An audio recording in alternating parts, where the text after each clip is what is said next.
2026 북중미 월드컵 아시아 지역 2차 예선이었습니다. 태국 홈경기장에서 펼쳐진 경기, 대한민국이 오늘 3대 0으로 승리를 거뒀습니다. 이재성 선수의 선취골, 그리고 손흥민, 박진섭 선수의 연속골에 힘입어서 3대 0으로 승리한 경기, 방금 끝났는데 이 경기 리뷰해 보도록 하겠습니다. 구독, 좋아요, 알람 설정 부탁드리면서 출발해 보도록 하겠습니다. 북중미 월드컵 아시아 지역 2차 예선이었습니다. 4차전 경기, 지난 3차전 상암에서 있었던 태국과의 경기 이어서 리벤지 매치로 태국과 또다시 맞붙은 경기였습니다. 오늘은 태국 원정 가서 3대 0으로 완승한 경기. 결과론적으로 봤을 때는 완승한 경기였습니다만은 경기를 부분 잘라보면은 시원하지는 못했던, 오히려 답답한 부분이 더 많았던 그런 경기 내용이었습니다. 여러분들은 어떻게 보셨습니까? 네, 오늘 먼저 선발 라인업부터 살펴보도록 할까요? 선발 라인업 보시면 조현우 골키퍼가 골문장갑을 지켰고요. 백포라인에는 김진수, 김영권, 김민재, 김문원 선수가 백포 라인, 수비 라인을 구성을 했고, 3선에는 백승호, 황인범 선수가 3선을 구성을 했습니다. 2선 공격수 라인에는 손흥민 선수, 이재성 선수, 이강 선수가 오늘 스타팅을 꾸렸고요. 최전방에는 지난 경기 줄민규 선수 자리에 조규성 선수가 나온 오늘 경기가 되겠습니다. 네, 조규성 선수는 이제 대표팀에서 줄민규 선수와 공격수, 최전방 공격수 자리를 이제 경쟁을 해야 되는 상황이 놓였기 때문에 오늘 경기 활약이 절실했던 그런 날이었습니다. 저는 그렇게 생각을 해요. 전반전과 후반전, 물론 경기는 3대0으로 이겼습니다만은 지난 경기와 달라진 점, 오히려 이런 세밀한 플레이나 조직력은 더 좋아졌다. 하지만 지난 경기보다 그 조직력 외에는 좀 어느 정도 맞췄다 외에는 오히려 더 한켠으로 봤을 때는 달라진 게 없다라고 볼 수가 있겠습니다. 왜냐하면은 전반전도 보시면 태국이 우리나라보다 더 조직력이 있고 위협적인 모습을 많이 보여줬죠. 특히 여러분들 다들 기억을 하시죠? 스로인을 하는데 우리가 스로인 미스가 나가지고 태국한테 결정적인 이런 위험한 위기를 내줄 뻔한 장면들 뿐만 아니라 우리가 태국은 어떻게 보면은 패스미스가 좀 자잘하게 있었지 우리보다 위협적인 장면들이 더 많았어요.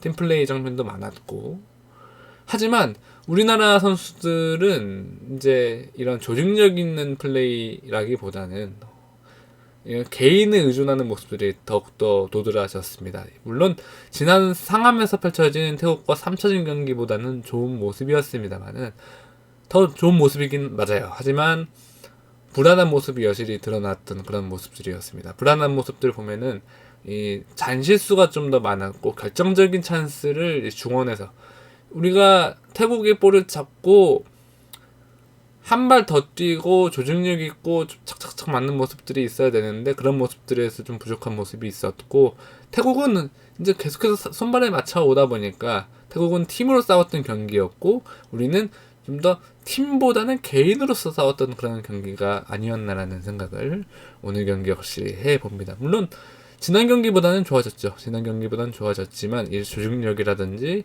꼭 결정적 부분에서 좋아졌지만, 하지만 여전히 계속해서 우리나라는 예전에 우리가 이 팀을 보고 이 라인업을 보고 좋은 팀이다라는 얘기를 했죠. 이제는 좋은 부품들은 많은데 이제 좋은 제품을 만들어야 될 때거든요. 원팀이 되는데 좀 시간이 걸려 보이는 우리나라 대표팀입니다. 신임 사령탑이 등장하기까지 말이죠. 이제 6월에 또 새로운 A매치가 있기 때문에 그렇습니다.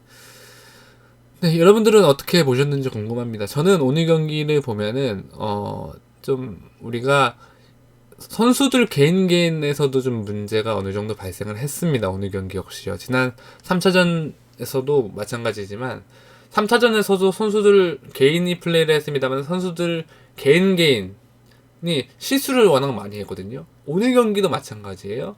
태국을 상대할 때 지난 경기보다는 어느 정도 폼이 올라오고 손발이 맞는 모습이었습니다만은 그럼에도 불구하고 선수들이 이 개인 실수가 많았기 때문에 태국에게 위협적인 장면들을 많이 내줬던 그런 모습들이 있거든요. 오늘 우리가 태국보다 개인기량 월등히 앞섭니다만은 우리가 태국보다는 어떻게 보면은 위협적인 장면에서 실수를 좀 많이 했던 그런 모습들 앞으로 대표팀을 새로운 감독이 꾸려나가면서 좀 점검을 해봐야 될 것 같습니다.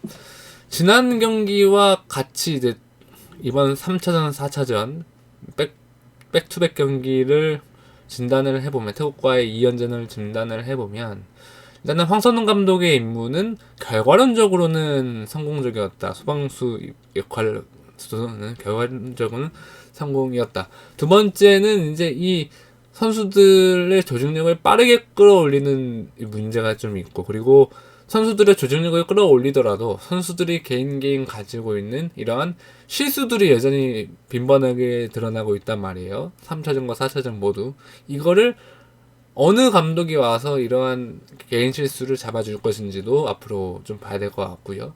그리고 이제 오늘 경기 승리를 거두면서 사실상 최종 예선 진출이 확정됐습니다. 중국이 승점 7점, 우리나라가 승점 10점으로 거의 확정이 됐는데, 이 남은 기간 동안에 새로운 사령탑이 등장을 하고 남은 기간 동안에 우리 선수들에게 어떤 컬러를 입히고, 특히 클린스만이 1년 동안 대표팀을 지도하면서 우리나라 선수들에게 팀 플레이가 사라졌고, 그리고 선수들이 간격이 다 벌어져 있는 모습들이 좀 계속해서 여전히 보이더라고요. 이 빌드업이 실종됐고, 좀 뭐라 그럴까, 이런 세부 전술들이 많이 실종된 모습들이 오늘 경기 역시 드러났는데, 이 전술이 확고하고 선수들을 휘어잡을 수 있는 감독이 과연 누가 될지 또 궁금해지는 앞으로가 되겠습니다. 네, 오늘 우리나라가 태국을 상대로 3대0으로 승리를 거두면서 오늘 이제 최종 예선에 사실상 진출을 하게 됐는데, 남은 두 경기 어떻게 될지 궁금합니다. 이제 싱가포르 또 중국을 순서대로 만날 텐데, 이제 6월달 A매치 전까지 이제 대표팀 새로운 사령탑이 누가 올지 모르겠지만, 이 새로운 사령탑이 오셔서 축구 철학이 뚜렷하고 전술 전략이 뚜렷한 감독이 오셔서 대한민국만의 현대 축구 트렌드에 맞게 대한민국의 축구를 보여줄 수 있는 그런 대표팀으로 벤투 때 이어서 전술 컬러가 뚜렷한 감독이 오셔서 좀 팀을 꾸려나갔으면 좋겠는 바람이 크게 작용되고 있습니다. 네, 오늘 경기 리뷰 모두 마쳐봅니다. 두서없게 얘기도 했는데 여러분들의 의견 남겨주시고, 선수 개인에 대한 심한 욕설 비판은 삼가해 주시길 부탁드리면서 오늘 경기 리뷰 마치도록 하겠습니다. 구독, 좋아요, 알람 설정으로 많이 응원 부탁드리고요. 댓글도 많이 남겨주시면 감사하겠습니다. 감사합니다. 안녕히 계십시오.